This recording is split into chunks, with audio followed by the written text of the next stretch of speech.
기본권의 종류의 지금 마지막은 이제 사회적 기본권이죠. 사회적 기본권. 자, 이 사회적 기본권은 앞서도 얘기한 것처럼 근대 입헌주의적 의미의 헌법 그 시절에는 없었는데 이제 복지국가를 현대에 들어와서 그러니까 2차 대전 이후에 복지국가를 추구하면서 새롭게 도입된 말하자면 뭐 현대적 기본권이라고 할 수가 있겠죠. 그래서 나머지 기본권은 이제 전부터 기본권으로 인정이 됐던 즉 근대 입헌주의적 의미의 헌법에서 기본권을 보장하면서 국민주권주의를 기반으로 해서 기본권을 보장하고 기본권을 이제 도입해서 보장하면서 이제 기본권으로 인정이 됐던 것인데 비해서 사회적 기본권은 현대 복지국가적 의미의 헌법에서 비로소 도입이 된 것이고 그 다음에 이 또 특성이 또 몇 가지 좀 그 이런 전통적인 기본권하고 차이가 있어요. 그 중에 한 예가 나중에 볼 그 기본권의 헌법상의 한계와 제한 여기서 이제 볼 텐데 헌법 37조 2항에 일반적 법률 유보해서 이런 법률 유보의 기능이 전통적 기본권의 경우랑은 정반대이기 때문에 그때 다시 한번 얘기를 하겠습니다. 자, 이어지는 내용은 이제 기본권의 주체적 기본권의 주체 헌법에서는 보통 기본권의 주체로서 그 국민과 외국인이 물론 다 기본권의 주체지만 어떤 차이가 있는지 그리고 우리가 민법에서 권리의 주체로 배우는 자연인과 법인이 역시 기본권의 주체지만 또 어떠한 차이가 있는지 이런 것들을 다 배우는데 우리는 그냥 맛보기로 국민과 외국인의 차이만 간단하게 보도록 하겠습니다. 자, 그래서 국민과 그 외국인의 경우에는 이제 어떠한 다 기본권의 주체지만 기본권을 그 향유하는 그 범위에 어떠한 차이가 있는지 또 기본권의 보호 정도에 어떠한 차이가 있는지 하는 걸 간단하게 볼 텐데 우선 그 전에 이제 무국적자라고 있잖아요. 무국적자, 국적이 없는 사람들. 이런 그 무국적자는 국민에 속할까요? 아니면 외국인에 속할까요? 자, 무국적자는 외국인에 속합니다. 왜냐하면 대한민국 국민이 아니기 때문에. 그러니까 외국인이라고 하는 것은 대한민국 국민이 아니면 다 외국인인 거예요. 일단. 그러니까 무국적자도 대한민국 국민은 아니기 때문에 외국인에 포함되는. 그러니까 그 수염에 비유해서 수염을 기르는 사람 첫 번째, 두 번째 수염을 자르는 사람, 세 번째는 1번도 2번도 아닌 그런 경우가 세 번째죠. 그 무국적자가 그렇게 보면 세 번째에 속한다고 볼 수 있는데 기본권의 주체에서는 이 세 번째를 뭡니까? 이 무국적자를 이제 외국인에 포함시켜서 이렇게 다룬다 이런 얘기입니다. 알겠죠? 자, 그럼 이제 국민과 외국인이 모두 기본권의 주체이기는 한데 기본권이 인정되는 범위라든가 기본권의 보호의 정도가 어떠한 차이가 있냐 했을 때 가장 그 전형적인 경우로 정치적 기본권과 직업 선택의 자유를 예로 들어 보겠습니다. 우선 정치적 기본권의 경우 이거는 이제 우리나라뿐만이 아니고 보통 그 외국인에게는 국가들이 정치적 기본권을 인정하지 않습니다. 그런데 이제 그 중에 일부 인권 선진국의 경우에는 외국인이라 하더라도 외국인도 그 외국인의 그 어떤 그 체류 자격이 다양하죠. 그러니까 그 비자의 종류가 다양한데 그 중에서 영주권자, 그러니까 외국인 중에서 가장 그 보호 또 대우의 수준이 높은 외국인 중에서는 그러니까 그 국민과 외국인이 한 중간 정도 되는 거죠. 그래서 이제 물론 영주권자도 외국인이긴 하지만 다른 모든 외국인하고 비교해 봤을 때 영주권자는 가장 체류국 내에서 보호의 수준, 대우의 수준이 제일 높습니다. 상당 부분은 그 나라 국민과 유사한 그런 보호 또는 대우가 부여되는데 그래서 일부 인권 선진국의 경우에는 그 영주권자에 한해서 외국인 중에서 영주권자에 한해서 그리고 지방선거의 경우에 그러니까 이제 국회의원 선거나 우리나라 같은 경우에 우리나라는 이제 단일 국가에 속하니까 이런 그 대통령 선거 이런 국회의원 선거 말고 지방 선거의 경우에 영주권자인 외국인에게는 이제 투표권을 인정을 합니다. 그래서 정치적 기본권 중에서도 그러니까 정치적 기본권도 여러 가지가 있으니까 지금 얘기한 것처럼 그 선거권의 경우에 그 원칙적으로 외국인에게는 선거권이 인정이 되지 않는데 그 한 예로서 정치적 기본권의 한 예로서 인정되지 않는데 그런데 이제 일부 인권 선진국의 경우에는 영주권자인 외국인에 한해서 지방선거에서 선거권을 인정하는 그러한 나라들이 있고 일본은 인정하지 않고 우리나라는 인정합니다. 우리나라 인정하고 있죠. 그래서 사실은 우리가 인정하는 그런 그 배경의 하나는 이제 일본의 제일 한국인이 뭐 4세대, 5세대 이렇게 해서 대를 이어서 일본에 살고 있고 그런 제일 한국인이 과거 일제 강점기에 본인의 의사와 관계없이 강제징용 또는 강제징병으로 끌려가서 거기서 그 뭡니까 그 본인의 의사에 반해서 거기서 체류하면서 뭡니까 그 징병 또는 강제 노동 또는 뭐 이제 그 병사로서 이제 끌려가서 하다가 이제 전쟁이 끝나고 나서 거기에 이제 그냥 눌러앉게 된 그래서 이제 대를 이제 계속 이후에 이제 대를 이어가고 있는 이런 제일 한국인에게도 우리 한국도 외국인 영주권자인 외국인에게 적어도 지방선거에서만큼은 선거권을 인정하니 일본도 선진국이니까 너희도 좀 응? 이런 제일 한국인을 포함해서 이런 영주권자에게 그 영주권자에게 좀 지방선거에서만이라도 이제 그 선거권을 좀 인정해 주는 게 어떻겠니? 뭐 이런 얘기를 좀 할 수 있는 그런 이제 그 우리는 그런 이제 여건을 만들어 놓은 거죠. 근데 이제 일본은 또 이런 부분에서 되게 또 아주 예민하고 또 철저하게 그렇게 하질 않죠. 그래서 우리는 이제 그렇게 하고 있지만 일본은 그렇게 하고 있지 않고 그래서 지금 얘기한 것처럼 그 일부 인권 선진국의 경우 우리는 적어도 이제 그런 부분에서는 좀 인권 선진국에 부분적으로 이제 합류해 있다고 볼 수가 있죠. 뭐 모든 면은 아니라 하더라도 그래서 이제 그 다시 한번 얘기하면 얘기가 좀 길었는데 미안한데 그 우리나라 같은 경우 또 이런 일부 우리나라를 포함해서 일부 그러니까 우리나라 그리고 이제 일부 인권 선진국에서는 영주권자인 외국인에 한해서 지방선거의 경우에 선거권을 인정하는 그러한 경우가 있고 대부분의 국가는 뭐 지방선거든 아니면 그 뭡니까 중앙선거든 그러니까 이제 국회의원 선거, 대통령 선거, 연방국가 같으면 연방선거든 관계없이 다 뭡니까 영주권자이든 아니든 외국인에게는 이러한 선거권을 인정하지 않는 그런 국가들이 이제 대부분이다.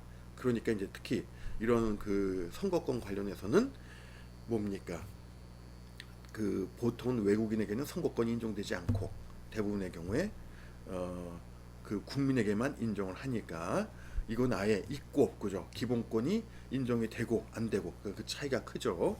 그다음에 이제 직업 선택의 자유. 이것도 이제 현저하게 외국인의 경우에는 이제 직업 선택의 자유가 제한이 되는데 여러분이 이제 비자가 여러 가지가 있잖아요. 예를 들어서 뭐 이제 우리가 보통 전 세계 대부분의 국가를 오늘날 대한민국은 비자 없이 그 나라를 이제 입국할 수가 있는데 그 비자가 무슨 비자냐 하면은 관광 비자예요. 그게 바로 그러니까 90일 이내에 그러니까 90일 이내의 기간에 90일 이내의 기간 동안은 관광의 목적으로 다른 나라 방문할 때 지구상의 거의 대부분의 국가에서 우리나라 국민은 이제 비자 발급받지 않고 그냥 비자 없이 그 관광 목적으로 90일 이내에 체류할 수가 있는 거죠. 이런 관광 비자 대표적인 그다음에 유학 간 공부 외국에 공부하는 거 그다음에 뭐 또 외국에 취업하는 거 외국에 뭐 공연하는 거 뭐 이런 거 그다음에 또 이제 외교관 뭐 외교관으로 간다 뭐 경우는 많지 않지만 영사 간호로 간다 이렇게 다양한 뭐 사업 투자 뭐 이민 목적 이렇게 다양한 목적들이 있잖아요. 그래서 이제 비자가 다양해요. 그 유형이. 그런데 그 다양한 비자의 유형을 나눌 때 중요한 그 기준 중에 하나가 뭐냐? 이 비자는 취업이 되냐 안 되냐? 이게 중요한 차이예요. 그래서 뭐냐면은 학생 비자 같은 경우에는 보통 그냥 파타임 정도는 거기서 이제 체류하면서 공부하면서 이제 학비 생활비 벌어야 되니까 파타임 되지만 이제 학생 비자로 풀타임은 안 되는 거죠. 그러니까 이제 보통 취업이 되냐 안 되냐 하는 건 이제 풀타임. 그 풀타임으로 그 취업이 될 수 있는 비자가 있고 그렇지 않은 비자가 있는데 이게 이제 비자의 그 다양한 유형을 이제 유형 중에서 그 중요한 그 기준 그 차이점 중에 하나. 그러니까 이 비자는 현재 체류국에서 풀타임으로 취업이 되냐 안 되냐 요거 가능 여부. 요게 중요한 그런 다양한 비자들을 이제 구분하는 그런 기준 중에 하나예요. 그래서 이제 그런 풀타임의 취업이 안 되는 비자의 경우에는 뭐 직업 선택의 자유가 인정될 여지가 없겠죠. 바로 이런 식으로 정치적 기본권 중에서도 선거권, 그다음에 이제 직업 선택의 자유, 이런 경우에 이제 국민과 외국인이 현저한 차이를 보여주죠. 그래서 외국인의 경우에는 그 기본권이 전혀 인정되지 않거나 또는 폭넓은 제한이 인정되는 이런 경우들이 있다는 겁니다. 알겠죠? 그래서 기본권의 주체에서는 그냥 국민과 외국인의 경우만 간단하게 예로 몇 가지 한두 가지 예를 좀 봤고요. 자, 그다음에 이제 네 번째 기본권의 효력. 요거 우리가 좀 이제 생각을 해봐야 되고, 기본권의 효력. 그다음에 기본권의 내재적 한계와 제한. 요 4번, 5번. 요게 좀 이제 좀 의미가 있고 조금 좀 그래도 좀 그 수준이 있는 그런 내용이고, 국민의 의무는 뭐 간단하게 뭐뭐가인지만 본 겁니다. 그래서 이제 기본권의 효력, 기본권의 내재적 한계와 제한. 요게 좀 중요한데, 우선 기본권의 효력. 자, 헌법에서 기본권을 보장하고 있죠. 그래서 헌법의 제2장의 제목이 국민의 권리와 의무예요. 그렇죠. 그래서 이제 대부분의 규정이 이제 기본권에 관한 규정이고, 또 거기서 이제 기본권을 이제 그 보장하는 그 내용들이 들어가 있는데, 질문 뭐냐? 그럼 헌법에서 왜 기본권을 보장하는 규정을 두었을까, 이런 얘기예요. 그리고 여기서 이제 우리가 생각해봐야 될 것은 누구에 의한 기본권의 침해로부터 이런 국민 또는 개인, 외국인도 기본권을 향유하니까 이런 개인들의 기본권을 보장하는 것이냐, 누구에 의한 침해로부터. 이럴 때 우리가 두 가지 경우를 생각해 볼 수가 있는 겁니다. 국가기관에 의한 기본권의 침해, 이런 공권력의, 국가기관의 이런 공권력의 행사 또는 불행사로 인해서 개인의 기본권이 침해될 수 있는데, 이런 국가기관에 의한 기본권의 침해로부터 국민의 기본권을 보장하기 위해서 헌법에 기본권 규정을 둔 거냐, 아니면 개인과 개인 간의 관계에서 발생하는 기본권의 침해로부터 그 개인의 기본권을 보장하기 위해서 헌법에 규정을 둔 것이냐 할 때, 일단 이제 개인과 개인의 관계는 뭡니까? 뭐 현대 국가, 복지 국가를 추구하는 현대 국가에서도 이제 기본적으로 이제 뭐 개인들이 그 스스로 알아서 서로 할 문제죠, 기본적으로. 자, 그러니까 이제 뭐냐면 그런 점을 생각해 본다면 역시 헌법에서 기본권에 관한 규정을 두는 것은 바로 국가기관에 의한 기본권의 침해로부터 개인을 보호하기 위한 거라는 겁니다. 개인의 기본권을 보장하기 위해서 헌법에 기본권 규정을 둔 거다. 이런 거죠. 그래서 이제 뭐냐면 그게 바로 뭐냐면 기본권의 대국가적 효력. 그게 바로 기본권의 대국가적 효력이에요. 그래서 국가기관에 의한 또는 공권력의 행사 또는 불행사로 인한 개인의 기본권의 침해, 기본권의 침해로부터 개인을 보호하기 위해서, 개인의 기본권을 보장하기 위해서 헌법에 기본권에 관한 규정을 둔 거다. 그래서 기본권의 대국가적 효력을 인정하기 위해서 그렇다, 이런 얘기죠. 그러니까 이건 기본적으로 인정이 되는 거예요. 기본권의 효력으로서. 별로 설명이 없잖아요. 그렇죠? 뭐 추가로 뭐 할 얘기 없어요. 당연히 이제 헌법의 이제 기본권 규정은 바로 이런 이제 대국가적 효력을 인정하기 위해서 그 규정을 둔 거고요. 그런데 여기에 더해서 이제 어떤 논의로 이제 더 이것이 연장이 되냐 하면은 기본권의 대국가적 효력을 부여하기 위해서 헌법의 기본권 규정을 둔 건데, 나아가서 개인과 개인 간의 관계에서 기본권이 침해되는 그런 경우에도 헌법의 규정을 적용해서 개인의 기본권을 보장해 줄 수 있느냐. 즉 개인과 개인, 사인과 사인 간의 관계에서 기본권의 침해가 발생했을 때, 그때에도 헌법의 규정을 근거로 침해된 개인의 기본권을 구제할 수 있는 거냐, 뭐 이런 문제가 이렇게 설명할 수도 있겠고, 그게 바로 뭐냐면 기본권의 대사인적 효력. 여기서 대는 큰 대자가 아니죠, 여러분. 대할 대자죠. 사인에 대해서, 사인과의 관계에서도 기본권의 효력을 인정할 것이냐. 그게 이제 기본권의 대사인적 효력. 다른 말로는 기본권의 제3자적 효력이라고 하는 거죠. 자, 그러면 역시 여기에 대한 이 말의 의미의 현실적인 그런 이제 감각을, 여러분들의 감각을 깨우기 위해서 그 느낌이 확 올 수 있는 예를 들면 이런 예를 생각해 볼 수가 있겠죠. 자, 뭐냐 하면 이런 거예요. 자, 그 불법 도청이나 감청을 하는 거예요. 그러면 수사기관이 법적 절차에 따라 영장을 발부받지 않고, 뭐 예외가 있을 수 있겠지만 이 경우는 예외가 해당되지 않겠, 예외가 적용되는 경우가 아니어서 영장을 발부받아서 감청을 해야 되는데 그렇게 하지 않은 거예요. 그럼 불법 도청이죠. 그러니까 국가기관에 의한 불법 감청, 불법 감청 또는 뭐 이제 불법 도청, 뭐 이런 경우. 자, 이런 경우가 이제 하나가 있고, 또 하나는 뭐냐? 갑 기업과 을 기업 간이 이제 서로 경쟁 관계예요. 그래서 갑이 을 기업의 내부 상황을 파악하고 어떤 이제 그 을 기업 내부의 어떤 기밀 이런 것들을 좀 이제 염탐하기 위해서 불법으로 이제 당연히 불법이죠. 도청 장치를 설치해 가지고 갑 기업이 을 기업의 그런 그 뭡니까? 내부 상황을 이제 불법 도청하는 이런 경우 이제 그 두 가지 경우죠. 그럼 이제 뭐 불법 감청이나 불법 도청 그거는 같은데 뭐가 다르냐? 누가 하냐 이거죠. 누가 하냐면 하나는 첫 번째 거는 국가기관이 하는 것이고 두 번째는 개인이 하는 거란 말이에요. 그럼 이럴 때 일단 침해될 수 있는 그 대표적 전형적인 기본권은 바로 뭡니까? 헌법 17조에 나오는 사생활의 비밀과 자유가 이제 침해될 수가 있는 거죠. 그렇죠. 그러니까 이제 이러한 그 국민의 기본권, 사생활의 비밀과 자유를 보장하는 이런 헌법 17조가 침해될 수가 있는 거예요. 첫 번째는 국가기관에 의해서, 두 번째는 다른 개인에 의해서. 그렇죠. 자, 이럴 때 이제 침해된 기본권의 구제를 받기 위해서 헌법 규정을 여기에 적용할 수 있냐 이런 얘기죠. 자, 그게 바로 이제 뭐냐면 첫 번째 경우가 바로 기본권의 대국가적 효력이고, 두 번째 경우 그러니까 그 기업이 다른 기업을 불법 도청하는 그때 헌법을 적용할 수 있냐, 헌법을 적용해서 기본권의 침해를 구제할 수 있느냐, 기본권을 보호할 수 있느냐, 이 문제가 이제 기본권의 대사인적 효력 또는 기본권의 제3자적 효력이라는 거죠. 그래서 이제 미국 같은 경우에는 뭐냐면 미국의 이제 그 뭡니까?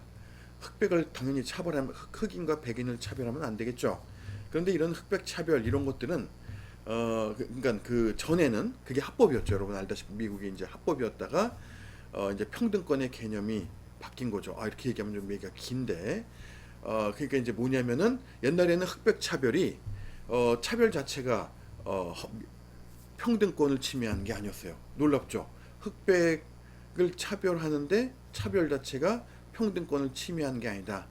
그게 어떻게 가능했냐면 미국 법원에서 평등권의 의미를 이렇게 해석을 한 거예요. 평등권이란 그러니까 어떤 경우를 예를 들면은 이런 거죠. 흑인은 흑인 학교에 가고 백인은 백인 학교에 가고. 그러니까 흑인은 흑인 학교만 다닐 수 있는 거예요. 백인은 백인 학교에만 다닐 수 있는 거예요. 근데 이거를 옛날에는 이게 평등권 침해가 아니라고 봤어요. 법원에서. 그게 왜 평등권 침해가 아니냐 하면은 평등권의 의미를 이렇게 해석을 한 거예요. Separation but equal protection 해가지고 분리되지만 동등한 대우를 하면 그거는 뭡니까? 평등권을 위반한 침해하는 게 아니다. 그러니까 뭐냐면 흑인은 흑인 학교에 가고 백인은 백인 학교에만 가지만 흑인 학교에도 흑인 학생 수에 그 비례하는 선생들을 이제 그 정도 수를 유지하고 있고, 또 학교 시설도 백인 학교하고 비슷하게, 흑인 학교, 백인 학교가 비슷한 수준의 시설, 비슷한 수준의 또 그 수준의 그런 어떤 또 수혜, 그런 교사 이런 걸 갖추고 있으면 옛날에는 흑인은 흑인 학교만 가고 백인은 백인 학교만 가는 게 평등권을 침해하지 않는다고 봤어요.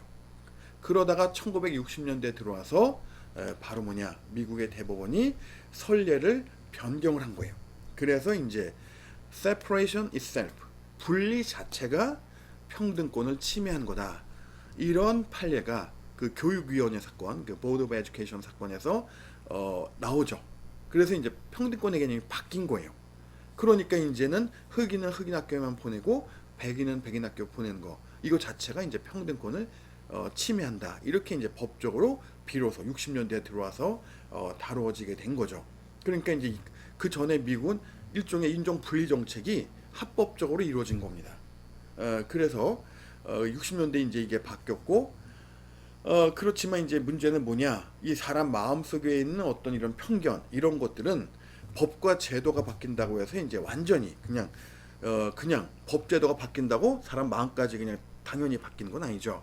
그러니까 사람들 머릿속에, 마음속에 뿌리 깊게 박혀 있는 이제 편견, 선입견, 이런 건 정말 그 사람의 마음이 바뀌어야 되는 거예요. 그러지 않으면 이게 안 변합니다. 그래서 이제 뭐냐면은 어떤 일들이 있었냐면 이제 뭐냐면 그런 식으로 이제 법과 제도가 확립이 되니까 더 이상 이제 그런 식으로 이제 흑백 차별은 이루어지지 않았고, 이제 그 전에 이제 물론 또 그 훨씬 전에 남북 전쟁을 통해서 또 흑인들이 미국의 이제 그 국민, 그러니까 시민이 됐죠. 그러니까 미국에서 그 시리즌, 이 말은 이제 우리말로 국민에 해당되는 거예요. 그래서 이제 남북 전쟁 끝나고 나서 이제 헌법 14조, 수정정 14조를 통해서 이제 흑인도 백인뿐만 아니라 흑인도 이제 미국의 국민은 됐는데, 그 이후에 1960년대까지 이런 식의 인종 분리가 이루어졌다는 겁니다. 합법적으로. 근데 1960년대에 들어와서 이제 인종 분리 이런 식의 분리 자체 이거 안 된다 이렇게 이제 바뀌었는데,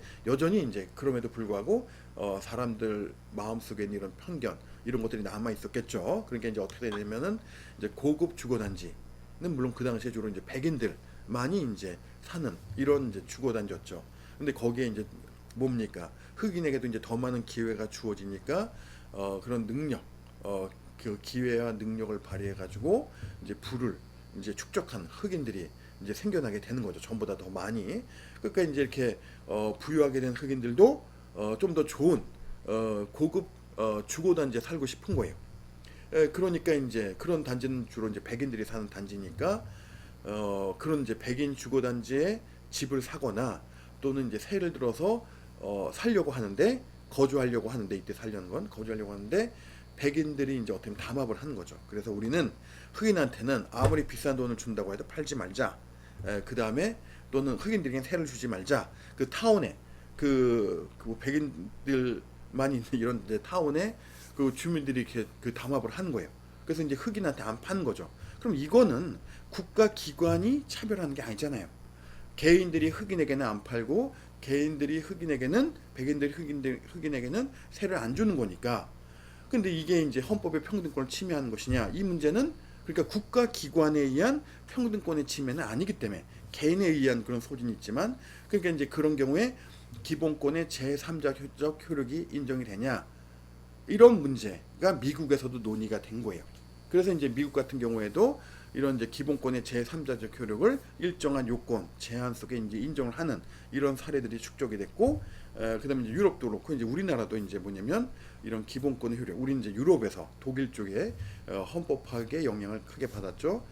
미국보다는. 근데 미국도 그런 공통된다는 점이 있다는 겁니다. 그래가지고 다시 이제 본론으로 와서 이제 이 기본권의 대사인적 효력에서, 그러니까 이제 기본권의 효력은 헌법의 기본권 규정을 둔 이유는 기본권의 대국가적 효력을 인정하기 위한 것인데, 기본권의 효력에 대한 논의는 기본권의 대국가적 효력이 있냐 없냐 이걸 논하는 게 아니라 당연히 그건 있는 거고, 플러스 나아가서 기본권의 대사인적 효력까지 인정할 것이냐 하는 것이 헌법학에서 논의되는 기본권의 효력 문제예요.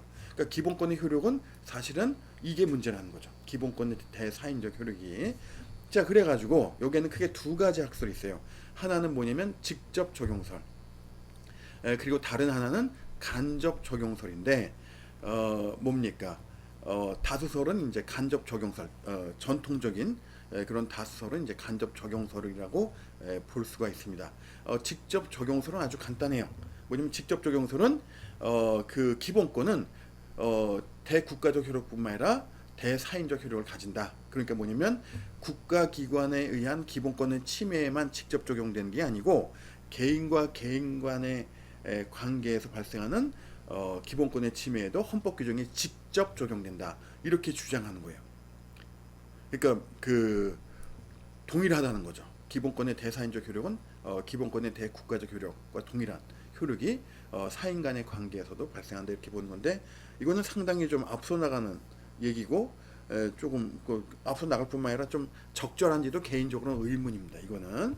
그리고 현실적으로 직접 적용서는 인정되고 있지는 않아요. 왜냐면 그 헌법 소원 개인이 이제 헌법 소원이 인정이 되는데 이 헌법 소원을 제기하려면 뭡니까? 공권력의 행사 또는 불행사로 인해서 기본권의 침해가 발생한 경우에만 헌법 소원이 인정이 돼요. 그러니까 개인에 의해서 기본권이 침해된 이런 경우에는 헌법 소원이 인정되지 않습니다. 그러니까 헌법 소원은 대국가적 효력의 경우에만 헌법 소원이 구제 수단이 인정이 되는 거예요. 그러니까 학설에서 직접 적용서를 주장하더라도 현실에서 직접 적용설이 현실에서 뭡니까 실제로 작동하고 있다고 보기는 어려워요. 그렇게 해야 된다 이런 의미지. 현실에서는 헌법 소원이 인정이 돼야 기본권의 대사인적 효력이 인정된다고 할 수 있는데, 그러니까 뭐냐면 헌법 소원이 그러니까 직접 적용설이 실제도 인정되고 있다라고 보려면 헌법 소원이 허용돼야 되는데 그 앞서 얘기한 것처럼 개인에 의한 기본권이 침해되었을 때는 헌법 소원이 인정되지 않는다. 그러니까 이거는 이제 학설로서 이제 그렇게 주장되는 거지, 그렇게 해야 된다는 거지. 실제로 직접 적용설이 현실에서 이제 인정되고 있다고 보기는 어렵다는 겁니다. 알겠죠? 그리고 이제 전통적인 다소는 뭐냐? 이제 간접 적용설인데 이거는 뭐냐면 이게 좀 적절한 것 같아요.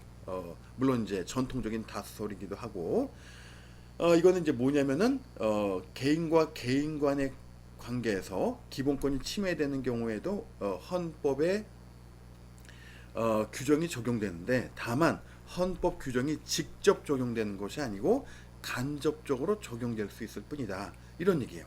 그래서 어떻게 간접 적용되냐? 법률의 이제 다른 규정을 통해서 적용이 된다는 거죠. 그래서 헌법 규정이 직접 적용되는 것은 아니다.